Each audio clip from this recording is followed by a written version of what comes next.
welcome back to another episode of Remotely Speaking. This is episode 9, and this week in our block series on enabling countries, we are joined by Selwyn Cambridge, founder and CEO of TenHabitat, which is a business and entrepreneurship incubation center in Barbados. Selwyn's here to talk to us a bit more about how we can create digital nomad communities and entrepreneurship communities that help to engage and allow for the integration between digital nomad and local business persons. So Selwyn, thank you so much for joining us and welcome to the episode. I'm going to turn over to you now. Thank you. Thanks for having me. It's a pleasure. Yeah, it's really good to have you on the show. So can you tell us a little bit about yourself and about your background and how you came to create TenHabitat? What was the vision behind that? Yeah, so I've got a background in marketing and brand development. I've worked in the agency in some of the biggest global marketing firms, McCann Erickson being the last one. And ever since I left college, I always knew I was going to be an entrepreneur. And so eventually I left, and by doing so, I stepped fully into the world of entrepreneurship, and that was where I was fully immersed. And having, made that leap, the experience was literally, in terms of starting my business, starting my company, it was a horrible one. Really? It was a horrible one because a lot of the agencies that were set up, a lot of the support organizations that were set up to help entrepreneurs did not help in the way I thought I, as an entrepreneur, needed to be helped.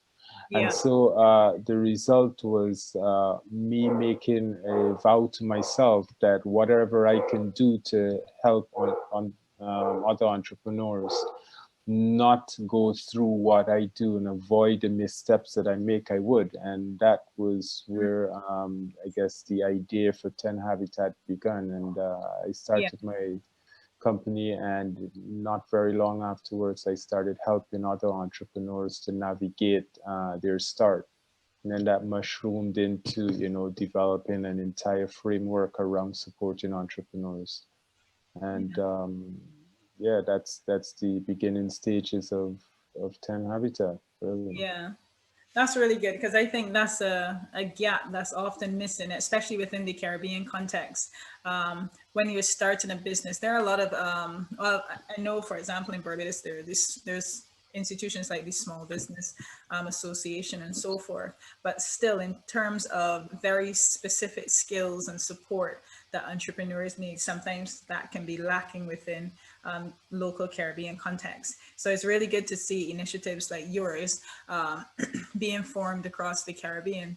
What do you see as some of the major challenges then that, let's say, entrepreneurs face? You mentioned you had some particularly unique challenges that you didn't really find that support for. What were some of those challenges?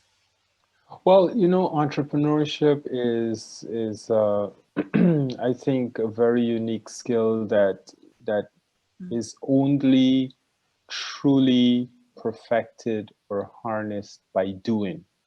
Yeah. So you've got to actually go through the process in order to develop the requisite skills, but in order to develop sort of the muscle memory, right? To be able to respond to challenges, but to also navigate the issues that you'll encounter. And I find that a lot of the agencies that are set up, that are staffed by individuals providing support and advice to entrepreneurs, are not entrepreneurs themselves, so they don't understand the world, they don't understand the process, they've not lived it. And then we've got this very unique challenge that I think we face in the region, which is that we view entrepreneurship as starting a business. So it doesn't matter whether or not it's a lifestyle business or it's a scalable venture. We view it as just starting a business. For me, I have a different perspective, and that perspective only developed over years of doing this and interacting and helping other entrepreneurs and starting several businesses. And for me, Yeah. entrepreneurship is primarily more so about a state of mind. Mm. Right? It's really a mindset first. And so when you cultivate an entrepreneurial mindset, you start to look at challenges differently. Yeah. You also start to identify opportunities in ways that might present itself as disaster or Mm. impossible scenarios. But what your how your mind works is that, Mm. okay, you're constantly problem solving, you're looking for a solution, or you're looking for an opportunity that can be converted into a solution to a big challenge that's faced by yourself or by others. And Yeah. so that cultivation of the mindset is where I spent a lot of my time really trying to work on and helping other entrepreneurs to cultivate as well. Mm. And so what I found when I started my business is that I was getting support about Mm. okay, you need to write a business plan, you Yeah. need to register your business, and you need to learn QuickBooks, and those types of things don't help me. It doesn't help an entrepreneur. What you need Mm. to be able to provide to an entrepreneur is, how do you bootstrap? How do you move fast? How do you solve problems? How do you rethink your business and your market? How do you Yeah. test your idea without pouring loads of money into it before Yeah. going, all in? So there are a number of things that I believe that organizations are now starting to come on board with and are now starting to Yeah. give those types of support and advice to individuals going the route of entrepreneurship. But in my time when I started, it was definitely not the case. Yeah, there's a lot of companies are more and more stressing the idea, and a lot of advocates are more and more stressing the need to really develop the softer skills. And you're very much right in that when we think about entrepreneurship, like when I first started my consultancy, I felt it was a learning curve for me, and I felt that I Right. needed to do a degree in entrepreneurship.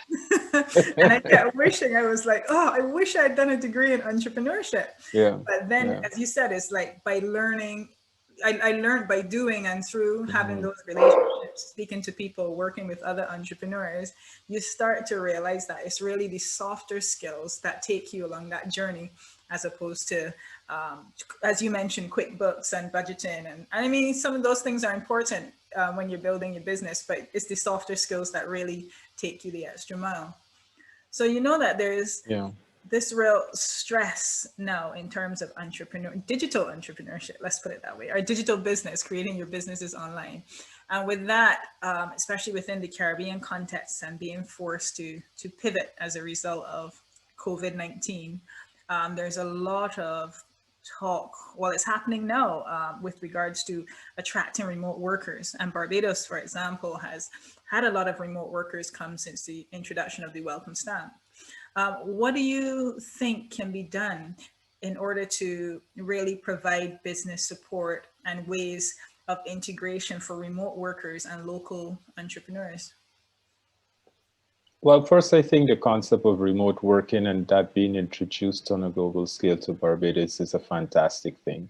Yeah, The reason is that you create an environment where you've got cross pollination, right? So you've got ideas coming from all over the world, intermingling with ideas locally, and I think magic can happen. Uh, However, in order for that to happen, you also need to cultivate communities, mm, right? You need to cultivate entrepreneurial communities that are interested and very open and willing to share ideas and work together. I think that for any entrepreneurial community, whether it is one with digital nomads or whether it is your traditional brick and mortar or any other entrepreneur, mm, they thrive. They literally thrive in communities of support, yeah, communities of other like-minded or other like-valued entrepreneurs or individuals pursuing novel ideas or going through the journey and hardships of entrepreneurship that they can share with each other. Yeah. So when I look at what Barbara is doing, one of the things that I immediately think about is how can we start to use this to leverage grassroots growth of entrepreneurs thinking differently and entrepreneurs working differently. Yeah. Yeah, that's very true. Because I think it's really at the grassroots level that it would really benefit persons locally. So, one of the questions I've gotten a lot in the research when I speak to digital nomads, and when I ask them, well, what do you think about the Caribbean as a nomad hotspot? The first question I typically get is, well, are there other nomad communities there? Are there any co-working spaces? Are there other spaces that I can mingle and develop with local entrepreneurs? So you're very much right in terms of the need to cultivate those spaces. And I think that, as you mentioned, not only the nomad, but a lot of local workers, we can really benefit from that sort of knowledge exchange. So how then can we go about this being the Barbadian context, this being Caribbean islands or wider, any country that wants to attract remote workers? How can they go about creating that ideal developmental environment for remote workers? Well, so first off, if you keep hearing my very persistent barking dog in the background, he's just not too pleased that he's not next to me. So that's that. I I've want to grown very excuse fond that. of your dog now. I'm used to hearing him in the background of calls. Up to now, Yeah. I don't know his name, but he's welcome to the Oh, it's podcast. Nugget. His name is Nugget. Yeah. Well, Yeah. Nugget is most welcome. He's one of he seems to be a very faithful listener. Yes, he is. He is. I think first is really developing the spaces that allow those digital nomads, allow those local entrepreneurs to commune, right? And also ensuring that those spaces have reliable internet access, of course. Yeah. And those spaces really allow for the interaction, the natural interaction with other persons. Yeah. Right? A lot of persons think, okay, if I'm going to create this digital nomad spot or I'm going to create this co-working space, I need to compartmentalize it and I need to create these little boxes. Yeah. But far from, what you need to be able to do is to create an environment that allows persons to literally engage and interact with each other. Yeah. And so those are some of the things that I would recommend, I would like to see happen.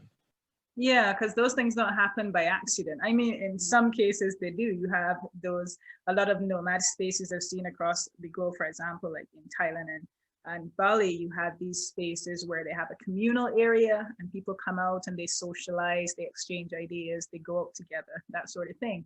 But in terms of getting that sort of business knowledge exchange, there needs to be a very purposeful effort in doing that as well, whether that is through the activities you organize within the space or otherwise.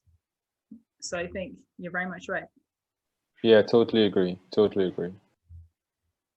So in that line of thinking, what do you think digital nomads themselves can do? Let's say those coming to the island can do to partner with, let's say, local government or some of these spaces, or is it the role of local government to facilitate such partnerships between the remote workers that are coming to the island and those those business persons that live on the island?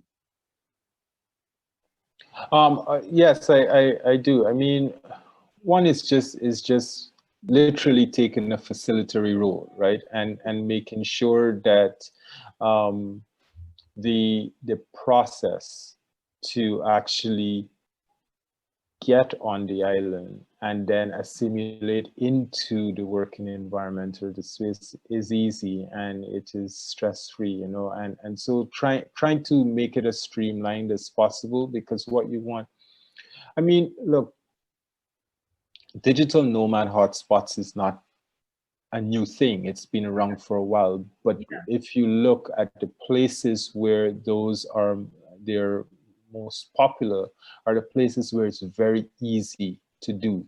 Yeah. So you simply hop on a plane, you get there, you get your stuff sorted out, and by the afternoon you're there working, right? You're in a cafe, or you're in a co-working space, and you're working with other people, and you're, Mm. meeting persons from all over the globe, and you're having some really rich and interesting discussions about work or about ideas on what you're looking to pursue. Yeah. I think what governments have to do is to really think about how can they streamline a process that makes it really easy Mm. for a person wanting to come to their country to be able to remote work and enjoy the environment, as Mm. opposed to dealing with a whole lot of red tape and a whole lot of regulatory stuff that gets in the way. Try Yeah. to streamline the process. Yeah. This is one of the things that some nomads I've spoken to from outside of the Caribbean have highlighted about what makes, let's say, the Barbados welcome stamp, and the Antigua's now introduced something similar. Bermuda has, other European countries have as well. But they say what makes the Barbadian, let's say even the Antiguan one, also attractive is the fact that it's for 1 year and they don't have to worry about that registering of a visa and those sort of things. So just that step kind of frees them up to really concentrate on their business and concentrate on those sort of partnerships. So I think that's a start in line. In terms of the business side of things, it would be interesting to see also how governments facilitate that entrepreneurial integration within the local context. Do you think that in terms of locals in the spaces that these workers are traveling to, is it the government's role to make them aware, or I should say, to what extent do you think it's the government's role to make them aware of, I don't know, their, what's the word? Let's say their role in becoming more integrated with the remote worker, or how they can do this? So when you say become more integrated with the remote worker, can you expand a bit more? Sure. So a lot of persons are aware of the welcome stamp, for example, and they know that remote workers that come into the island. I think some persons see it as something that doesn't really involve them, whereas the digital nomads, or let's say as Caribbean islands begin to populate with more digital nomads from outside of the Caribbean, excuse me, there'll be a social impact of that with regards to the integration and so forth. In terms of that knowledge development that we're hoping for, the integration and the enhanced experience for the persons traveling to Barbados, especially from a business perspective, rather than just enjoying it being a holiday destination. Is it also the government's role to make individuals aware of how they can possibly integrate, rather than seeing, let's say, the remote working stamp and visitors coming as something separate to them and not really involved, something that they're involved in? I would say yes and no, but I don't necessarily think it's the government's role. Yes, to provide some level of national sensitization about this new strategy and direction that you're hoping to take as a country in terms of introducing, the concept of the digital nomad hotspot where, you're welcoming remote workers into your space. But the thing about this is, any digital nomad hotspot thrives in communities where there are other remote workers. Yeah. There are other entrepreneurs, local entrepreneurs, who are also working remotely, who are also accustomed to the concept and the notion. Look, there are lots of, in all of the Caribbean islands, there are lots of, home-based entrepreneurs or remote work entrepreneurs that just are accustomed to going into cafes, going into co-working spaces and working. I think mobilizing those communities Yeah. creating a grassroots groundswell around the concept of bringing more structure around it, where they're able to Mm. feel as though they're part of Yeah. the working class and they're not on the fringes. Yeah. That will cultivate an environment that allows a digital nomad from anywhere in the globe to Mm. simply come to your island and walk into a community and feel as though they're part of a space that is for them and like them.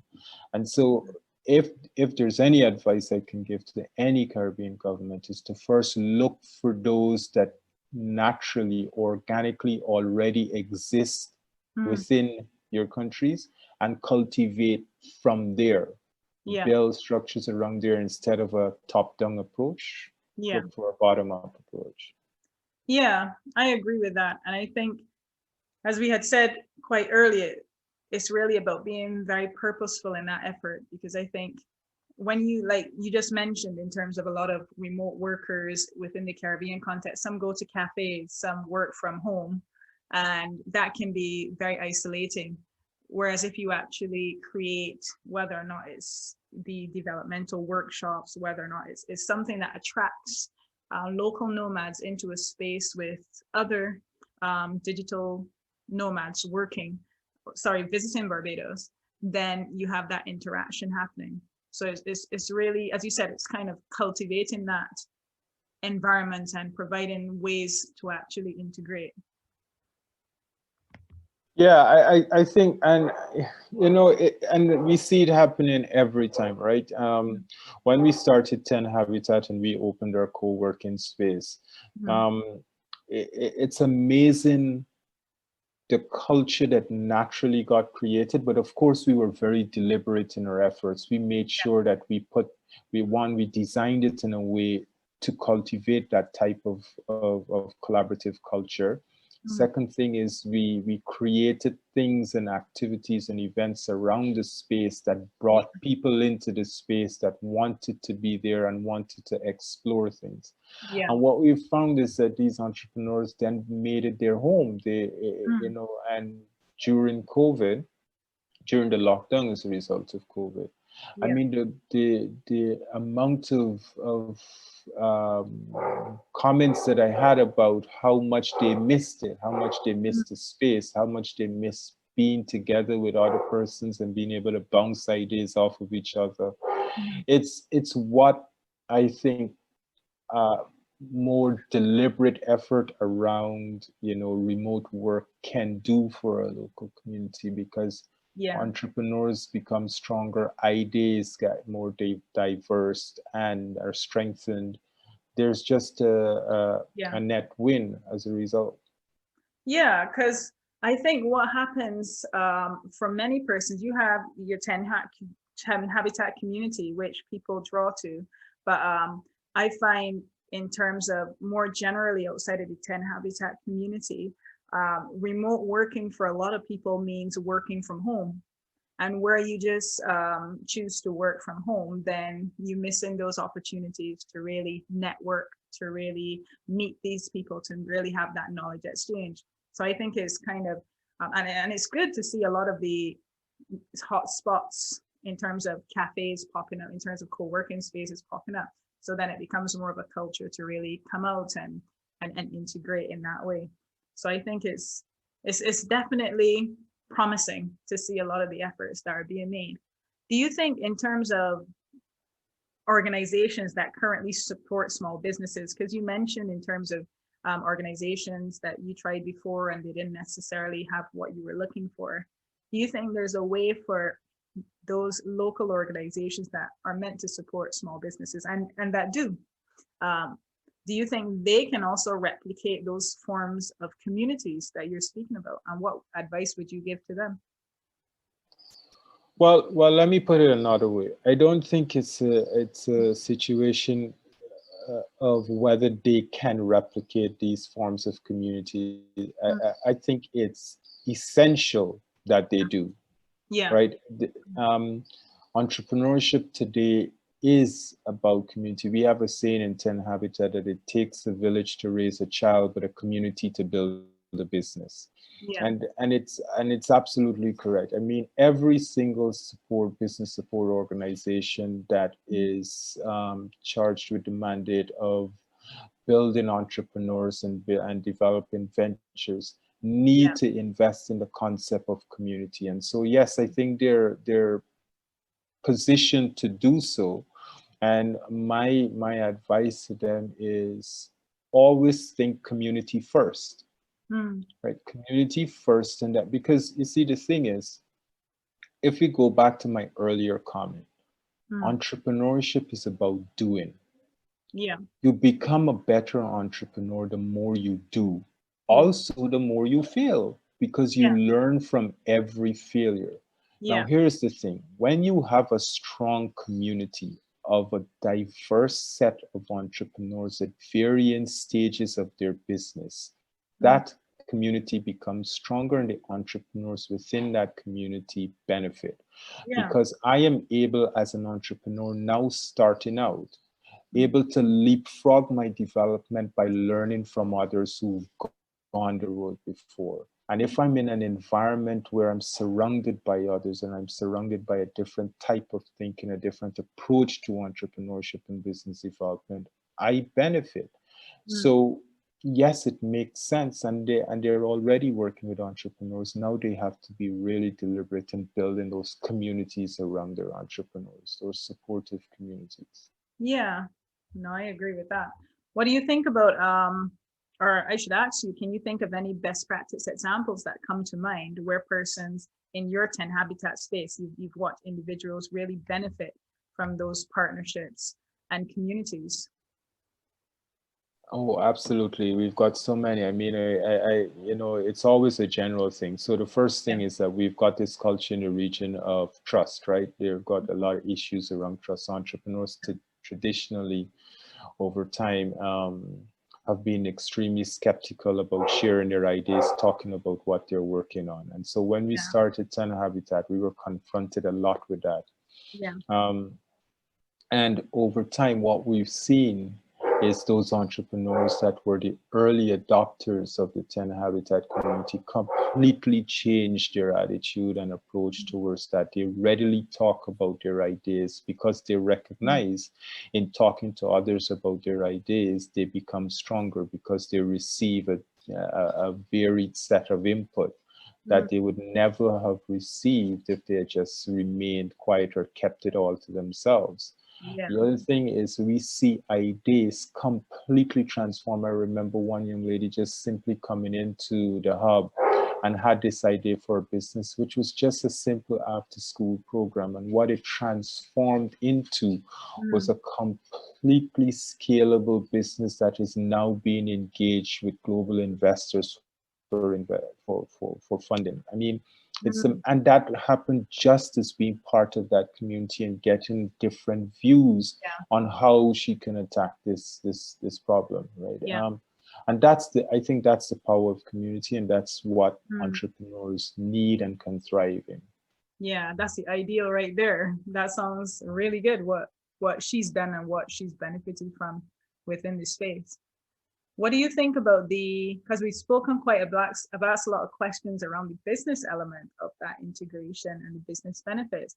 What about can you tell me a bit more about what you've noticed more on the social side with regards to that integration? Because one of the things that people say about remote working and digital nomadism is that it can be a very lonely lifestyle. So one of the things that the communities tend to provide is a home away from home or a family that suits the way that you work and so forth. So what have you seen more on the social side with regards to that integration? So what I would say to that is this. I think the pandemic has demonstrated in no uncertain terms the Mhm. fact that the additional benefits to community Yeah. contributes significantly to the mental health of entrepreneurs. Yeah. Um, what we recognize is that by the loss of that physical community where entrepreneurs are able to come together and work together, Mm. to talk to each other, Mm. share challenges with each other, when that was removed, the the challenges of entrepreneurship itself, the toughness of going through entrepreneurship became extremely vivid because now they're doing it on their own once again. Yeah. There's no one there's no one that they can work with Yeah. that can help them, weather that challenge, that they can Yeah. bounce their ideas off of. And so I started to get a lot of calls and a lot of messages from entrepreneurs saying, when are you guys going to reopen? We miss the community stuff. We even ended up running several mental health webinars for Yeah. entrepreneurs to really navigate the challenges. I Mm. think there's never a possibility of underestimating the power the community contributes to the well-being, Mm. the mental well-being of entrepreneurs. That's good. Because entrepreneurship on its own is hard, it's really, really Yeah. tough, right? Regardless of where you are in the world. And so Yeah. being able to be in a space where you feel Yeah. part of something, you feel part of an extended family, part of an extended, Yeah. set of individuals that got your back, that Yeah. understand your challenge, Yeah. is extremely powerful, extremely. Yeah.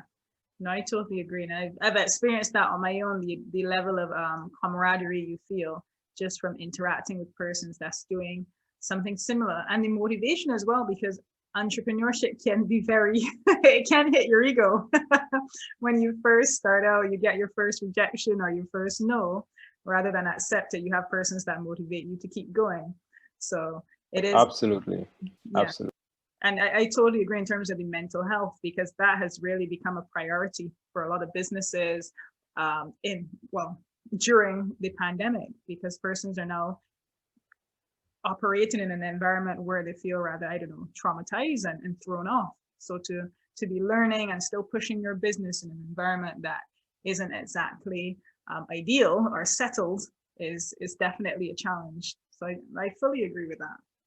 Well, we've come to the end of our podcast, but of course, like every other guest, you have to tell us, what is your funny story from traveling? What was happened to you during your journeys?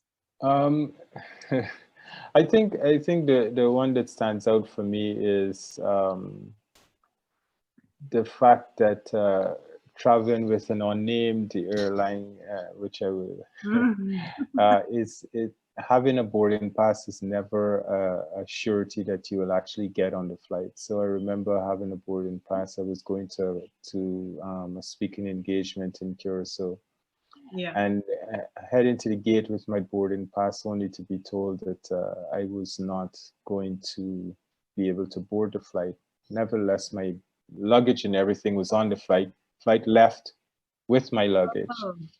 And I had to wait for several hours at the airport to get there. When I got there, my luggage was not there. And so the same day I had to speak, and I remember, I remember walking into a store and finding the most decent attire that I could find to buy and put on and walk into that presentation. But what it showed me is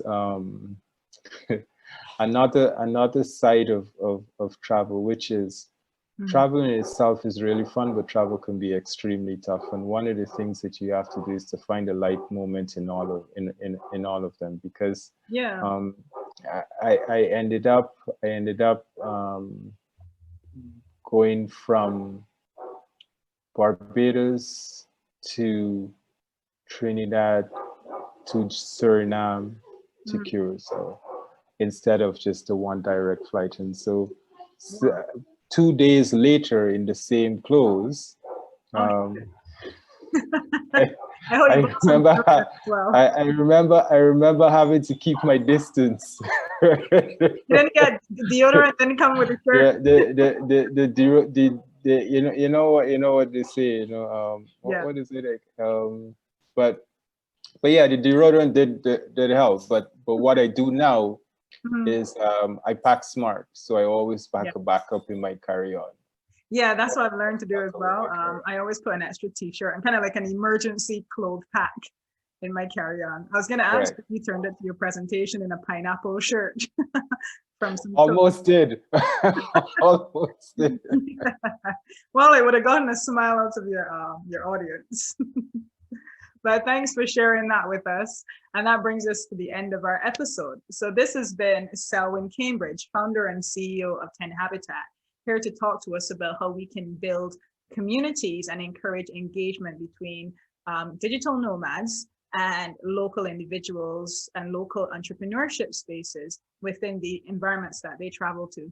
So thank you, Selwyn, for all that you've shared. And thank you to our listeners. And Selwyn, just before we go, tell our listeners where they can find you online. Yeah, so thanks for having me. It's always a pleasure to chat with you. And finding me is very easy. It's at @10founder, and I'm on Twitter. I'm on Instagram at @10founder, and Selwyn Cambridge on LinkedIn and Facebook as well. And our website is tenhabitat.com, as in TEN habitat.com. Brilliant. Thank you so much. And thank you again to our listeners. And this has been another episode of Remotely Speaking Up. Take care for now. And thanks, Selwyn. You're welcome.